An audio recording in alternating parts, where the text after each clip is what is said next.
नमस्कार शेतकरी मित्रांनो, तुमच्या सर्वांचं आपल्या शेतकरी मित्र या यूट्यूब चॅनलवर स्वागत करतो। मित्रांनो, शेतकरी कर्जमाफी 2025 आणि 26 पहिल्या टप्प्यात फक्त यांचीच कर्जमाफी होणार, नाव आणि संपूर्ण माहिती या व्हिडिओच्या माध्यमातून समजून घेऊयात। त्यामुळे शेतकरी मित्रांनो, व्हिडिओ फक्त शेवटपर्यंत बघा आणि आपल्या शेतकरी मित्र या यूट्यूब चॅनलला सबस्क्राइब करा। तर चला ही संपूर्ण माहिती आपण जाणून घेऊयात।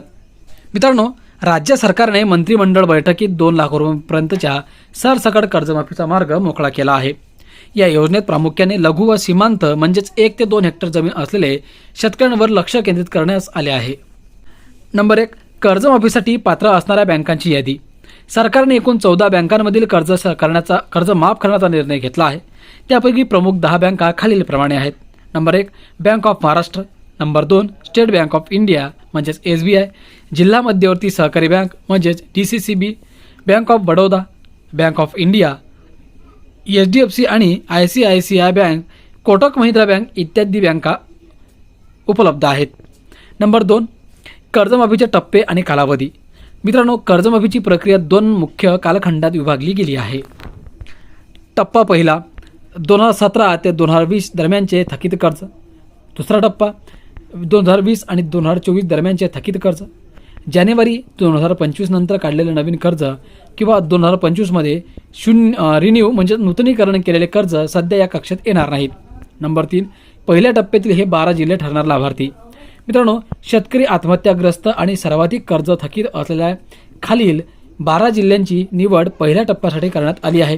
त्याच्यामध्ये छत्रपती संभाजीनगर, बुलढाणा, अहिल्यानगर, जळगाव, बुलढाणा, अकोला आणि वाशिम, यवतमाळ अशा इत्यादी एकूण 12 जिल्ह्यांमध्ये हे कर्जमाफीचे जो लाभ आहे तो शेतकऱ्यांना मिळणार आहे। नंबर 4, महत्त्वाच्या अटी आणि पात्रता। मित्रांनो, रेशन कार्ड ज्यांच्याकडे पिवळे किंवा केसरी रेशन कार्ड आहे अशाच गरीब व गरजू शेतकऱ्यांना प्राधान्य दिले जाईल। नंबर 2, जमीन धारणा। 2 हेक्टरपेक्षा कमी जमीन असलेल्या लघु व सीमांत शेतकऱ्यांचे कर्ज सर्वात आधी माफ होईल। 3, प्रोत्साहन अनुदान। जे शेतकरी नियमित कर्ज भरतात त्यांच्यासाठी सरकार प्रोत्साहनपण अनुदान स्वरूपात वेगळी योजना जाहीर करण्याची शक्यता आहे। आणि नंबर 5, कर्जमाफीची तारीख। मंत्रिमंडळाने पहिल्या टप्प्यातील कर्जमाफीसाठी फेब्रुवारी 2026च्या शेवटच्या आठवड्यापासून ते मार्च 2026च्या सुरुवातीपर्यंतची मुदत निश्चित केल्याची चर्चा आहे। यासाठी जिल्हा स्तरावर समित्या स्थापन करण्याचे आदेश देण्यात आले आहेत। तर मित्रांनो, अशा प्रकारे ही महत्त्वपूर्ण माहिती समोर आली होती आणि याच कर्जमाफीच्या संदर्भातला हा मोठा निर्णय आता लवकरच सरकार घेण्याच्या तयारीत आहे। अपेक्षा करतो माहिती समजली असेल तर व्हिडिओला लाईक, चॅनलला सबस्क्राईब करा। धन्यवाद।